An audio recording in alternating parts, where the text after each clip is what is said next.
Morning, guys. Mike Kesthely with Dynamic Nutrition. I'm on the road again. What drives me? Trying to get proper nutrition in while traveling. It's pretty impossible sometimes. It can be done, but it's just hard. And I think you need to sort of put a few things aside, be comfortable with the fact that it might not be the best quality food, but it's doable. I want to show you today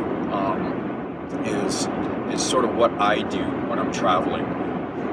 I try to pack as much as I can, and that can be a little problematic because a lot of the times I'm traveling internationally, so the international regulations on carrying food and whatnot are a little bit sticky, which is a pain in the ass. But I've got a 2-hour drive to Calgary and then I'm jumping on a plane. So what do I have with me here?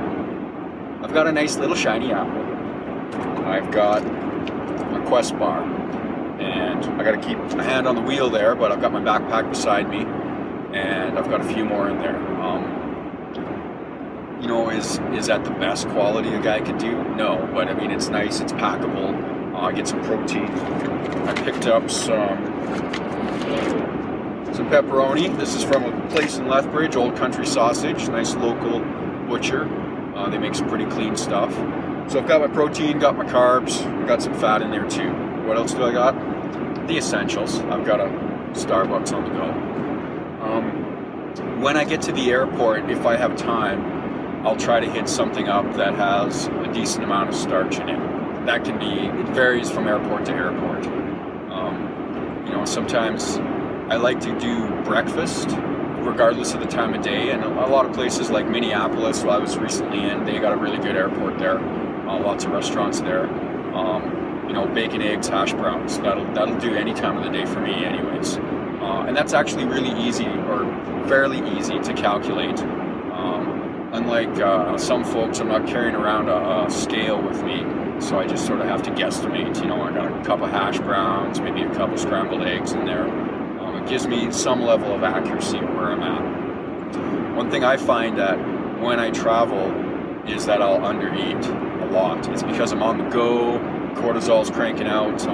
If I'm traveling, chances are I'm doing a seminar, so I'm thinking about that, and that tends to drive my hunger down.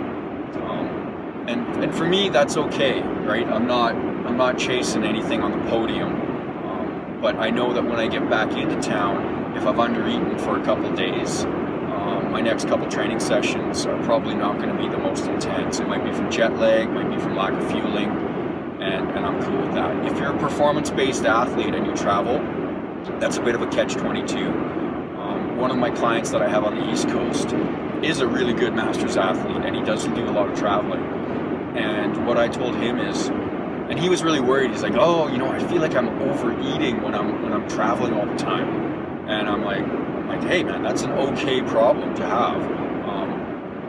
In fact, as you think about it like a refeed or like an impromptu refeed, if it's better than undereating for a performance-based athlete. Now, if you're geared towards body comp, I'd say you need to stick to those macros a little bit tighter. That can be tough, but if you're traveling within continental US, you can pack a lot of stuff. You don't have to worry about airport security and regulations as much as I do. So that's what drives me today. Traveling and eating. It's hard, but you gotta do it.